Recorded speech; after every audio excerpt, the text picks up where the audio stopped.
My name is Hafu, and I was born into what looked like an ordinary middle-class family in a peaceful suburban neighborhood, the kind where kids rode bikes until sunset and neighbors waved from across freshly mowed lawns. From the outside, everything seemed picture perfect.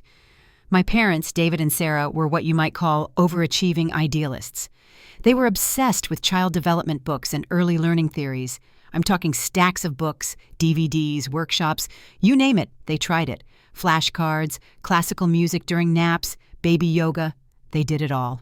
Sarah, don't you think we're overdoing it a bit? I remember my dad asking gently one evening, as Mom hovered over me with a pile of arithmetic flashcards. I was barely 3 years old, my tiny legs dangling off the chair.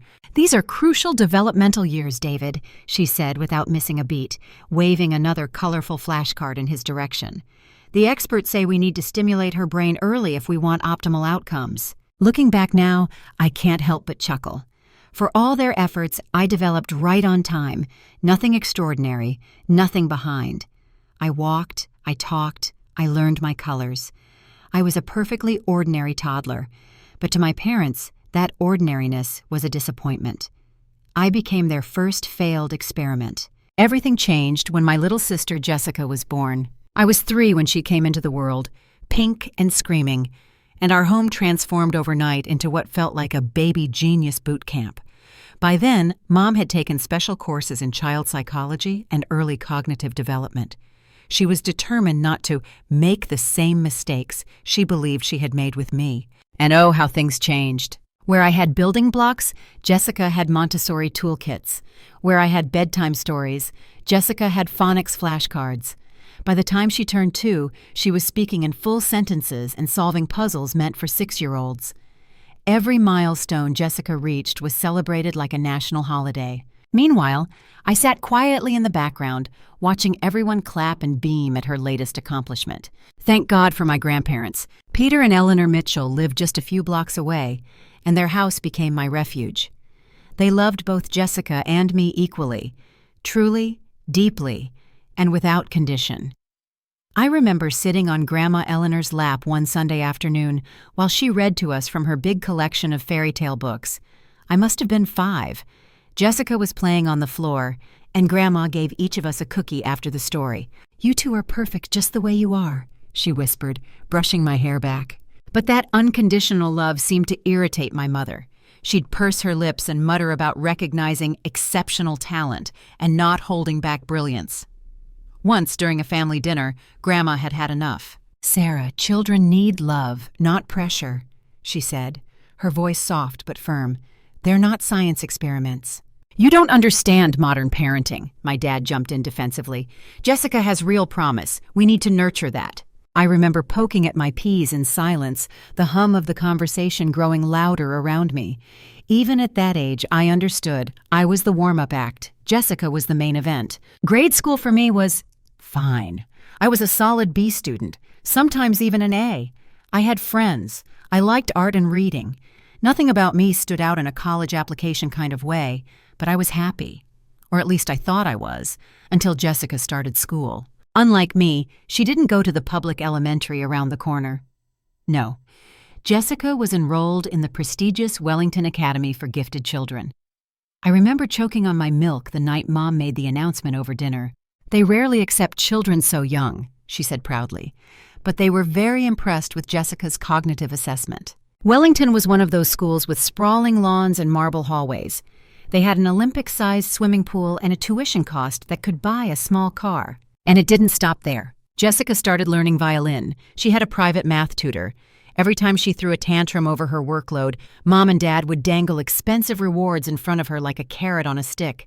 "I don't want to do math today," Jessica would whine. "It's too hard." "Finish your assignment, sweetie," Mom would coo, "and we'll go get that new doll you wanted." Jessica learned quickly how the system worked. "If I get an A, can I get an iPad?" she'd ask. "I'll do extra credit for those new shoes." Me? I did my homework at the kitchen table with no fanfare, no applause, and no bribes. I remember once I'd built this beautiful solar system model for a science fair. I painted each planet by hand and suspended them from a wireframe. It took me weeks. I brought home a certificate for first place in the entire grade. When I showed it to Mom, she barely looked up. "That's nice, honey," she said flatly, before adding, "Oh, Jessica just got invited to join the advanced mathematics program." I felt invisible. Then came the bedroom incident. I had just turned 13 and had spent weeks decorating my room. Posters of my favorite bands, a collage of photos with my friends, string lights, my own tiny sanctuary. It was the bigger of the two kids' rooms, and I loved it. I was proud of it. Then one evening, Jessica burst into the living room, arms crossed and pout in place. "I want Hafu's room," she announced. "Mine's too small for all my study materials." I laughed, thinking it was a joke, but Mom and Dad looked at each other seriously. "Well, she does need more space," Dad said thoughtfully. "She has a lot of equipment."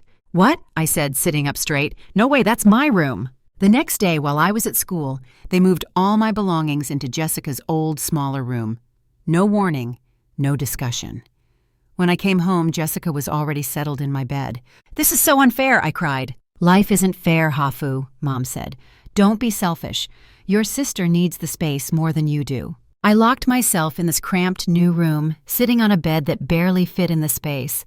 The walls felt like they were closing in, and for the first time, I realized something that would shape the years to come. In this house, I would always come second. By the time I reached high school, I had stopped expecting applause.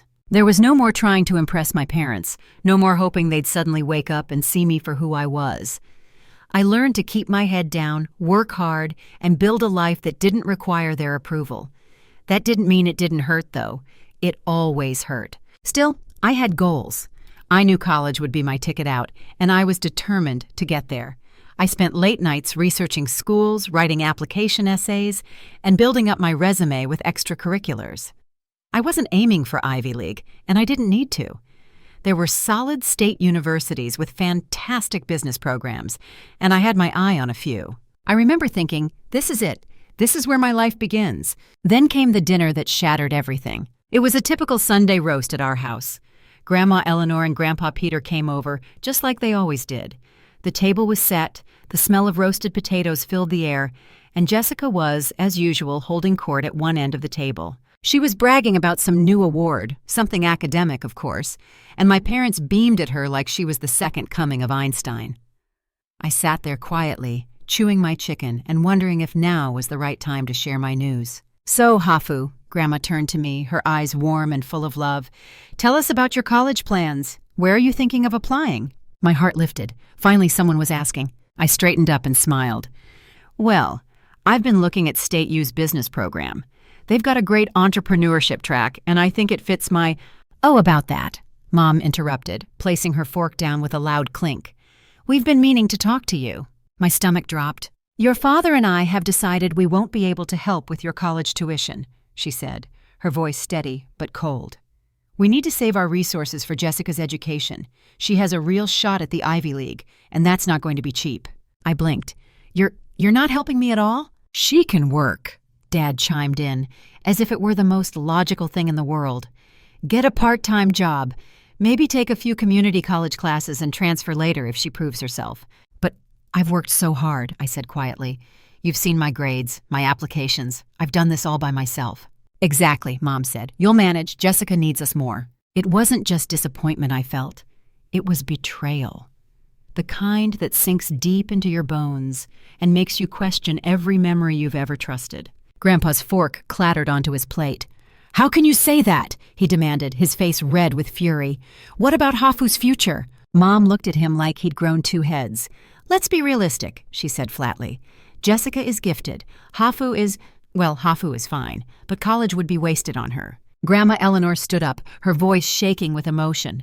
"How dare you speak about your daughter like that?" That was the moment it all came crashing down. I shoved my chair back, the legs scraping across the floor. I couldn't breathe. The room was spinning, and all I could hear was the pounding of my own heart in my ears. I ran upstairs and slammed my door shut, throwing myself onto my bed. 15 minutes later, there was a soft knock. "Hafu, sweetheart, it's Grandma." I didn't answer, but she came in anyway. She sat beside me, rubbing slow circles on my back like she used to when I was a little girl. "Your grandfather and I have made a decision," she said gently. "We're going to pay for your college, all of it." I sat up, stunned. "But that's too much money. I can't let you—" "You can and you will," she said, brushing the hair out of my face. "Because you deserve it.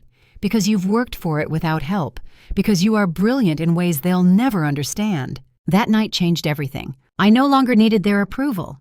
I had people who believed in me. And more importantly, I was starting to believe in myself. College was a revelation. It was the first time in my life that I could breathe freely. No comparisons, no expectations. No one looking over my shoulder and judging me by someone else's shadow. I thrived. My professors praised my analytical thinking. I discovered I had a real talent for market trends and investment strategy. Numbers started making sense to me in a way that felt almost intuitive. Every weekend, I'd call Grandma and Grandpa to update them on my progress. We'd laugh, sometimes cry, and celebrate every small win together. I hadn't spoken to my parents since I left for college. They didn't call, and I didn't reach out either. It was better that way. The only updates I got about them came through my grandparents, and then came the call that made me sit down. "I don't even know where to start," Grandma said, sighing heavily into the phone. She's off the rails." Apparently, Jessica had gotten into Princeton. My parents had thrown a celebration party so big it made the local newspaper.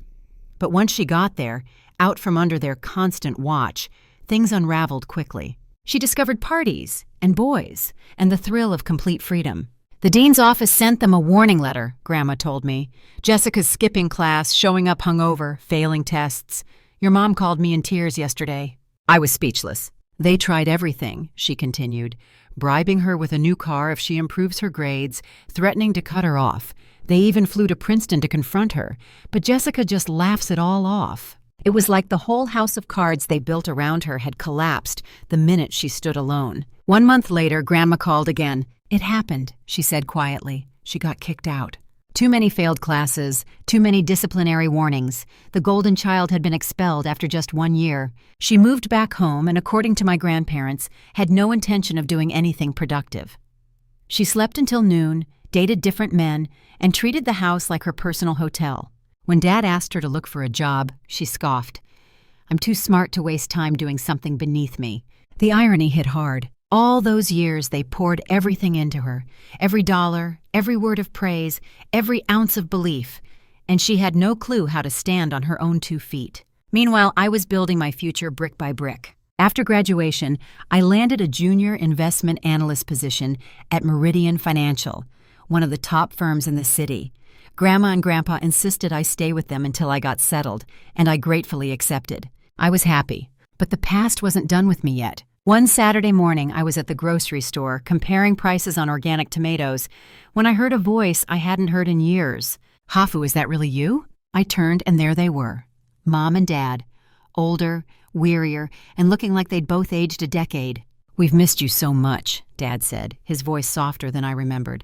"Why don't you come over for dinner sometime?" Everything in me wanted to say no, but something in their faces, maybe it was shame, maybe guilt, made me curious. So I nodded. "Sure, when?" Dinner at my parents' house was surreal. Everything looked the same. Same table, same wall clock ticking away in the kitchen, but the energy had changed. Or maybe I had. I was no longer the silent, uncertain girl who used to sit there trying not to be in the way. I had a career now, a purpose, and I had earned it all on my own. To my surprise, Mom and Dad couldn't stop praising me. My job at Meridian Financial had suddenly become their favorite topic. "An investment analyst at such a prestigious firm," Mom kept saying, beaming at me. "We're just so proud of you, sweetheart." I didn't know what to do with that. Their pride felt foreign, like they were performing it for an invisible camera. Jessica, sitting across from me, looked like she was about to snap her fork in half. She barely spoke during the meal, only mumbling about quitting her latest retail job, her 3rd in the past year. I said little, just nodded and smiled. This was new ground, and I didn't trust it. In the months that followed, I continued working my way up at Meridian. Each promotion came with new challenges, and I took them on head first. I still had dinner with my grandparents every Sunday, but now my parents had started inviting me regularly too. I accepted, but I kept my boundaries sharp. Jessica, meanwhile, hadn't changed much. She still lived at home, drifting from job to job, quitting each one for being too boring or beneath her. Mom and Dad kept making excuses, kept calling her gifted, as if that label could shield her forever. Then came the night everything shifted again. Jessica burst into one of our family dinners, dragging a tall, well-dressed man behind her.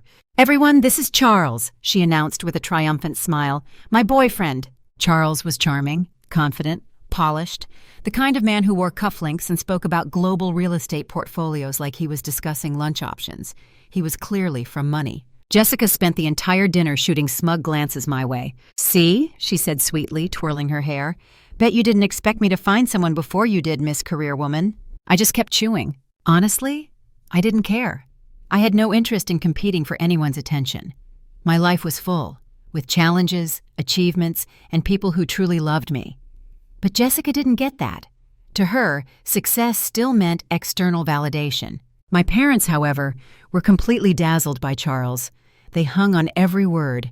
They gushed over his family's real estate holdings, his private school upbringing, his connections. I could already see it happening, the fantasy forming in their minds. Jessica had found her golden ticket. Later that night, as we were cleaning up dishes, Mom pulled me aside. "Isn't it wonderful?" she whispered, her eyes bright with excitement. "Charles comes from such a good family. They own half the commercial properties downtown. Jessica's finally found her path." I didn't say a word. What could I say? That dating a rich guy wasn't the same thing as having a future? That it wasn't an achievement, just a coincidence? Instead, I nodded politely and left early. A few months later, my life changed. I caught a serious error in one of Meridian's largest investment portfolios, a series of high-risk assets that had somehow slipped through the review process. If left unchecked, the firm could have lost millions. I spent 3 sleepless nights analyzing data, creating models, and drafting a proposal. When I presented it, the CEO, Mr. Davidson, looked at me like I had just performed a magic trick. "This is remarkable, Miss Mitchell," he said in the emergency meeting I'd called. "How did you catch this?" "I noticed inconsistencies in the risk assessment model," I explained. "If we restructure now, we not only avoid losses but could potentially increase returns by 12%. It worked, better than anyone expected. The restructured portfolio gained 15% within 6 months. Clients were ecstatic. Meridian's name was all over the finance papers. And me? I followed up with a new algorithm, one that helped identify emerging markets faster than our competitors. Then one afternoon, I was called into the boardroom again. "Miss Mitchell," Mr. Davidson said, standing at the head of the table, "we're creating a new position, investment director, and we want you to fill it." I couldn't speak. Investment director. It was a massive leap, a position that normally required another decade of experience, but I had earned it. Every late night, every ignored phone call, every quiet moment of resilience had led to this. The first people I called were Grandma and Grandpa. Grandpa actually dropped the phone in excitement. Grandma cried. It was one of the happiest moments of my life. Later that week, I shared the news with my parents. They were shocked, genuinely, I think, but also thrilled. "This calls for a celebration," Mom said, clapping her hands. "We should throw a party." "I was thinking of booking La Maison," I said cautiously, referring to an upscale restaurant downtown. "Private room, small guest list." "Oh, don't be silly," Mom said, waving her hand. "We should host it here. It'll be more personal, more special. We'll invite all the relatives. I'll order catering from that place on Oak Street." Her enthusiasm was contagious. Against my better judgment, I agreed. I transferred the money to her for the party expenses, and she kept me updated with phone calls and texts. That week, I even took time off work. I bought a new black cocktail dress. I polished my speech. I was ready to celebrate something I had worked so hard for. The evening started perfectly. The house was stunning. Fresh flowers on every table, candles, elegant place settings. The air smelled of rosemary chicken and garlic herb risotto. The catering company had outdone themselves. Family members mingled. Grandma and Grandpa gave me tight hugs. Uncle Robert patted my shoulder. Jessica stood in the living room in a blue designer dress, Charles by her side in a tailored suit. When everyone had arrived, I stood near the head of the table, champagne glass in hand. "I'd like to thank everyone for coming tonight," I began. "Oh, sweetie, let me," Mom interrupted, rising from her seat before I could finish. Her voice rang out like she was on stage. "We've gathered here today," she announced proudly, "to celebrate a wonderful occasion. Our beautiful Jessica and her amazing Charles are engaged." The room exploded in applause. I blinked. I stared. I waited for someone to correct her, to say something, anything. Jessica held up her left hand, flashing a diamond the size of a grape. Charles smiled awkwardly. My champagne glass trembled in my hand. This wasn't real. This party, my party, was now about them. No one knew. No one had been told. My promotion wasn't mentioned. My name wasn't in the air. I looked around the room and saw only joy. For Jessica. My chest tightened. My throat burned. I started to rise, but before I could speak, I felt my father's hand grip my wrist under the table. "Don't make a scene," he whispered through clenched teeth, still smiling for the guests. "If you ruin this, you're out. No inheritance, no family, nothing. Sit down and smile." I yanked my arm away. "No," I said loud and clear. The room fell silent. Jessica's smile froze. Charles looked confused. "This party," I continued, "was meant to celebrate my promotion to investment director at Meridian Financial. I paid for the food, the decorations, all of it. My parents turned it into an engagement party without telling me." Gasps echoed around the room. Aunt Susan's hand flew to her mouth. "That's not true," Mom stammered, her face flushing red. "Hafu, stop this right now." "Show them the invitation, Aunt Susan," I said calmly. "What does it say?" She dug into her purse and pulled out a cream-colored card. Her eyes widened. "It says, 'Join us in celebrating the engagement of Jessica Mitchell and Charles Aldridge.'" Charles stood slowly. "You told me this was a family dinner. You never said it was your sister's party. You lied." "Charles, baby, please let me explain." "No," he said sharply. "I've seen enough. This engagement is off." And just like that, he walked out. Jessica screamed after him, her voice shrill. "You ruined everything! You're just jealous because I found someone and you're still alone!" I laughed. Actually laughed. "I'm the investment director of a major financial firm. I don't need to trap a man or hijack someone's celebration to feel successful." Dad stood up, face red. "You've gone too far, Hafu. You're no longer part of this family. Consider yourself disinherited." "Fine by me." But before I could turn away, Grandpa's voice cut through the tension like a knife. "Actually, David," he said, standing with Grandma at his side, "your inheritance doesn't matter. Eleanor and I changed our will. Everything we have is going to Hafu." "What?" Mom gasped. "She's the only one in this family with integrity," Grandma said, her voice strong. "We've watched you ignore her for years. That ends tonight." Chaos erupted. Some relatives left quietly. Others looked around ashamed. Jessica ran upstairs, sobbing. My parents stood frozen, their illusions crumbling. I walked to the door, grabbed my purse, and looked back one last time. "Goodbye," I said. "Don't contact me again." 3 years have passed since that night. I haven't spoken to my parents or Jessica since the engagement party debacle. Not a single call, not a single message. And honestly, I don't miss them. I thought I might at first, that I'd feel empty or guilty or something. But instead, I felt free. Free from their expectations, free from their judgment, free from that aching, desperate need to be seen. The only family I kept close were the ones who'd always stood by me. Grandma Eleanor and Grandpa Peter. They stayed the constants in my life, always rooting for me, always reminding me that I mattered. We've had dinner together every Sunday since I was a teenager, and that hasn't changed. But now we go out to restaurants, we toast with wine, we talk about things that matter, no pressure, no pretending. Sometimes we talk about that night, sometimes we don't. But when we do, it's always with a touch of humor. Grandpa calls it the Great Hijack. Grandma just shakes her head and mutters something about karma doing its job. As for Jessica, last I heard, through some reluctant whispers at a distant cousin's baby shower, she still lives at home. She never moved out after Charles walked away. She never found another boyfriend quite like him either. And despite her so-called brilliance, she's still unemployed. She tried working retail again, quit, tried an office admin job, quit, said she was too overqualified and underappreciated. The sad thing is, she still believes she's destined for greatness, but only if it falls into her lap. Hard work? Not her thing. My parents? They tried reaching out once or twice in the first year. A birthday card, a forwarded family photo with a vague, "We miss you." But I didn't respond. I blocked their numbers. I'd already said goodbye. And I meant it. Meanwhile, I kept climbing. At Meridian Financial, my work began to speak for itself. After the promotion to investment director, I led the launch of a new international fund that brought in record-breaking returns. I was interviewed by Forbes, featured on a panel at an industry summit, and invited to mentor young women entering finance. I poured everything I had into building something real, something lasting. But I also took care of myself. I traveled. I meditated. I invested in therapy to unpack the years of silent wounds left by my parents' favoritism. And then something incredible happened. Last week, I was called into a private meeting with the board of directors. I assumed it was about our upcoming strategy review. Instead, Mr. Davidson was there again, this time standing with the chairman of the board. "Hafu," he said, "we're appointing you as the new CEO of Meridian Financial." I froze. "I what?" "You've exceeded every expectation," the chairman added.